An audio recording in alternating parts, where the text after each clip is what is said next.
Good morning Poco. Good morning. Good morning চিনি। বলো শুভ নববর্ষ। শুভ নববর্ষ, ভালো থেকো। আর তোমরা সকালে সকালে কি লাগিয়েছো? চাবি। এই দেখো চাবি রিংগুলো দরজার মধ্যে, এদিকে এসো। দরজার মধ্যে সব লাগিয়েছে। কে লাগিয়েছে চিনি? পোকো। পোকো লাগিয়েছে, তুমি লাগাওনি? না। পোকো লাগিয়েছিস?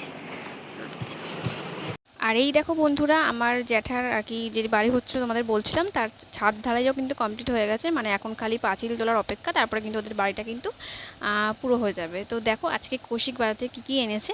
তো এই দেখো মাছ, কাটাপোনা মাছ, মানে কাটাপোনা মাছ বা কাতলা মাছ কিন্তু আমাদের বাড়িতে রোজই আসে।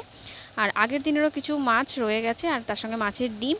তো আজকে জানি না মা কী রান্না করবে, আমার এখনও বলেনি, কিন্তু আমার কিন্তু আজকে নিরামিষ খেতে হবে, কারণ আজকেও আমার ষষ্ঠী পুজো আছে। আজকে হচ্ছে অশোক ষষ্ঠী, এই নীল ষষ্ঠী গেল আর আজকে হচ্ছে অশোক ষষ্ঠী। তো পয়লা বৈশাখের দিনও কিন্তু মাছ খেতে পারবো না। তো যাই হোক, সেটা কোনো অসুবিধা নেই, কারণ পোকোচিনের জন্য আমি সব কিছু করতে পারি। তো দেখা যাক। আর এই দেখো আজকে অনেক সবজি নিয়ে আসা হয়েছে বাজার থেকে, সব চারিদিকে ছড়ানো ছিটানো রয়েছে। পেঁয়াজ, এদিকে আলু, লঙ্কা, মানে ঝুড়িগুলোতে সেট করা হয়েছে, কিন্তু সেগুলো সাজানো হয়নি। আর এদিকে পোকো চিনি ওর বাবার সাথে খেলা করছে। আর আজকে কিন্তু গরমটা বন্ধুরা ভালোই আছে, মানে আস্তে আস্তে গরমটা কিন্তু বাড়ছে। আর সকালবেলা আমি চান করে গোপাল ঠাকুরকে তুলে দিয়েছি, আর কৌশিক গেছিলো মন্দিরে, মানে ওই গিয়ে এই পুজোটা দিয়ে এসছে পোকো চিনির নামে। আমি এবার যেতে পারিনি।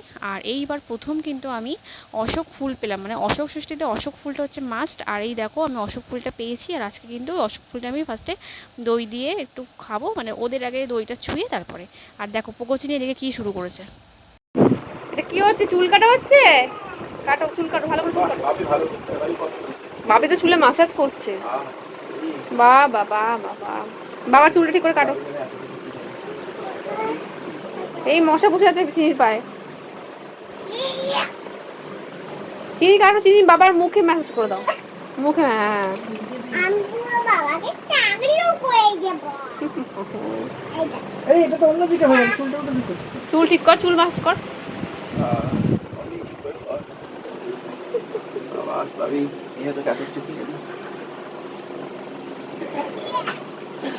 এরকম মাসাজ হলে কেউ 5 টাকাও দেবে না। ঠিক আছে, চলছে ভালোই। বাবা এদিকটা চিনি মুখে ম্যাসাজ করে দাও, মুখে মুখে।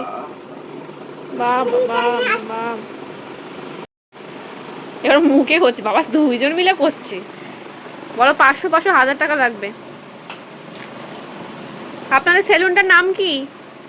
পোকোচিনির সেলুন? হ্যাঁ, চিনি মটর তেল দিয়েছে। পোকোচিনির বেলঘুরিয়া সেলুন। আছে, সবাই আসবেন, পোকোচিনি ফ্রিতে ম্যাসাজ করে দেবে। ভালো পয়সা লাগবে না। পয়সা লাগবে না, হ্যাঁ ফ্রিতেই করে দেবে। তা চিনি করছে। বাহ বাহ। এটা আপনারা একটু তাকান, আপনাদের একটু বলাও, আপনাদের মুখটা দেখানো হোক। পোকো তাকান একটু, ভিডিওতে দেখানো হবে। হ্যাঁ ঠিক আছে, বন্ধুরা সবাই আসবেন। বন্ধুরা সবাই আসবে। বাহ। তো চলো বন্ধুরা, এখন প্রায় দুপুর 2টো বাজে। আর কি কি আজকে রান্না হয়েছে সেটা আমি তোমাদের সাথে একবার শেয়ার করে দিই। এই দেখো, এটা হচ্ছে আলু ভাজা, পটল ভাজা। আর আজকে কিন্তু আমার নিরামিষ, যেহেতু আজকে কিন্তু আমি ডালিয়া আর সাবু মাখাই খাবো। আর এখানে দেখো ডাল হয়েছে। আর এই যে মাছের মাথা এনেছিল কৌশিক, ওই মাছের মাথা দিয়ে মা আলু দিয়ে যে তরকারিটা করে, সেটা তোমাদের সাথে আমি আগেও শেয়ার করেছি, ওইটাও আজকে করেছে। আর আজকে তো মানে আমি বাদ দিয়ে মানে 4 জনের খাওয়ার আর কি। আর পোকোচিনিতে তো মাছ ভাজা আছে। আর এই দেখো এখানে হচ্ছে কাতলা মাছের বেশ পিসগুলো দেখতে পাচ্ছ, বেশ বড় বড়। আর মা একদম পাতলা করে করেছে, কারণ আমি বললাম যে খুব গরম পড়ছে যেহেতু, আর অত তেল ঝাল মশলা ভালো লাগছে না, পাতলা করেই করে সবাই যাতে খেতে পারে। আর পাশের বাড়ি থেকে দেখো প্রসাদ দিয়ে গেছে। তো চলো সবাই মিলে প্রসাদ খেয়ে নিই, আর বিকালবেলা কিন্তু আমরা বেরোবো। আর এখন প্রায় বিকেল 5:30 6টা বাজে। আর পোকোকে রেডি করে দিয়েছি। দেখো পোকো এই জামাটা যেটা পোকো দেখতে পাচ্ছ, এটা হচ্ছে ওর বনি মাসি দিয়েছে। আর এখন কিন্তু ভালো গরম লাগছে। আর দেখো আমাদের যে দরজাটা ছিল না, সেটা কিন্তু এখন মা পুরোটা গাঁথনি করে দিয়েছে, কারণ এই দরজাটা কোনো কাজে লাগতো না।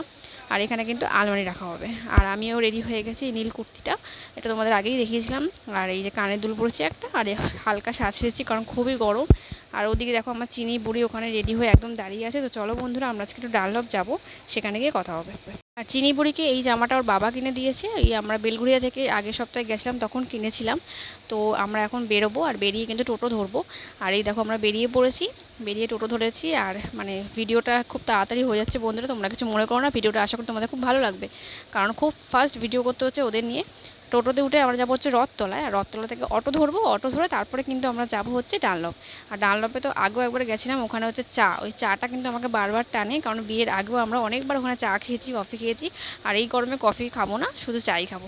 আর যিনি অটোতে উঠে খুব এক্সাইটেড, মানে ফাঁকা অটো পেয়েছে, আমরা দুজনে, আর ওরা দুজনে বসে আছে, মানে আর কেউ নেই, খুব মজা ওদের। তো চলো বন্ধুরা, চায়ের দোকানে চলে এসেছি। আর এখানে দুটো চা কৌশিক অর্ডার দিয়েছে, ওরা বলছিল ভাড়ে, আমি বলছি না ভাড়ে অর্ডার দিতে হবে না, কারণ ভাতটা এখন খুব গরম লাগবে আর ওদেরকে সামলাতে হচ্ছে, তাই তুমি প্লাস্টিকের কাপেই চাটা নাও। তো চলো দুটো 10 টাকার চা আমরা নিলাম। আর আজকে কিন্তু কেকারের খেলা আছে, জানি না আজকে কেকার হারবে কি জিতবে। তো যাই হোক চলো চাটা এবার খেয়ে নিই। আর চাটা খেয়ে, আজকে যেহেতু আমার নিরামিষ, তাই পাশে দেখছি ইডলি ধোসা এগুলো হচ্ছে, মানে ডালনাপের এগুলো বেস্ট আর কি, তো সেখান থেকেই ধোসা খাবো। আর এই দেখো চলে এসেছি। এবার ওনাকে বললাম, যেহেতু ধোসাতে পেঁয়াজ দেওয়া হয়, মানে মশলা ধোসা যেটা আছে, তো মশলা ধোসাতে আমি বললাম যে পেঁয়াজ আর ওইটা বাদ দিয়ে দেবেন দাদা, আর ওরা বলছে শুধু নিরামিষই বানিয়ে দেবে। তো যাই হোক আজকে এটাই খাবো। আর কৌশিকই শুধু প্লেনটা নিয়েছে, কারণ ওর পেটে একটু সমস্যা হয়েছে, তাই ও বললো যে মশলা ধোসাটা খাবে না। তো যাই হোক আমি কিন্তু ওইটাই খাবো, আর ওরটা একটু টেস্ট করে দেবো কেমন হয়েছে। আর পোকোচিনিকে একটু দিয়ে দেখবো, কারণ পোকোচিনি এই ফার্স্ট বার এটা খাবে। ভাবি, চিনি কেউই ফার্স্ট ধোসা খায়নি, তো আজকেই ফার্স্ট ট্রাই করবে। তো দেখো কীভাবে বানাচ্ছে। আর প্রথমে একটা পেঁয়াজ দিয়ে ফেলেছে, তারপর ওটা চেঞ্জ করে দিল, আবার আমাকে পেঁয়াজ ছাড়া কিন্তু বানিয়ে দিয়েছে।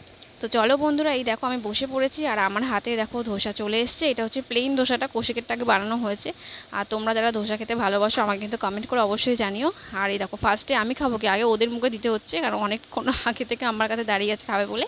আর চিনি পাশে দাঁড়িয়ে আছে, ওনাকেও দিয়ে দিই, শুধু মানে ওপরের পাঁপড়টা দিলাম আর কি। আর এবার আমি খাচ্ছি, খেয়ে দেখলাম যে খুবই ভালো হয়েছে, টেস্ট এতটুকুও চেঞ্জ হয়নি, মানে যেরকম আগে ছিল সেরকমই আছে। আর এবার কিন্তু বন্ধুরা টেস্ট করার পালা হচ্ছে মশলা ধোসা। আর মশলা ধোসা তোমরা যারা খেতে জানোই, ভেতরে যে আলুর পুরটা থাকে, মানে ওইটাই মনে হচ্ছে শুধু শুধু খেয়ে যাই আর কি, এতটাই ভালো লাগে। আর আজকে কিন্তু অনেকটা লঙ্কা দিয়ে দিয়েছিলো, তাই আমার ভীষণ ঝাল লাগছিলো, তাই লাস্টে কিন্তু আমি পুরোটা খেতে পারিনি, মানে ওপরের খোসাটা খেয়েছিলাম, কিন্তু ভেতরে আলুর পুরটা কিন্তু খেতে পারিনি। তো যাই হোক চলো বাড়ি যাই। আর এই দেখো বাড়িতে এসে পড়েছি, পোকোচিনি এখন খেলনা নিয়ে বসে পড়েছে, খুব গরম, মানে জামা কাপড় ছাড়িয়ে ওরা মানে এখন একদম রিলিফ পেয়েছে আর কি। তো আজকের ভিডিওটা কেমন লাগলো তোমরা কিন্তু অবশ্যই জানিও। আর অনেক দিন হয়ে গেল ভিডিও দেওয়া হয় না, তাই আজকে দিলাম পয়লা বৈশাখের ভিডিওটা, আশা করি তোমাদের খুব ভালো লাগবে। পরের ভিডিও নিয়ে আমি খুব শিগগিরই ফিরে আসবো। আর পোকোচিনির দুষ্টুমি তোমাদের আজকে কেমন লাগলো ওদের বাবার সাথে, সেটাও কিন্তু আমাকে কমেন্ট করে জানিও। চিনি কিন্তু ভীষণ দুষ্টু হয়ে যাচ্ছে বন্ধুরা, মানে পোকোর থেকেও বেশি দুষ্টু হয়ে যাচ্ছে। তো টাটা, ভালো থেকো, পরের ভিডিও নিয়ে খুব শিগগিরই ফিরে আসবো। টাটা বন্ধুরা।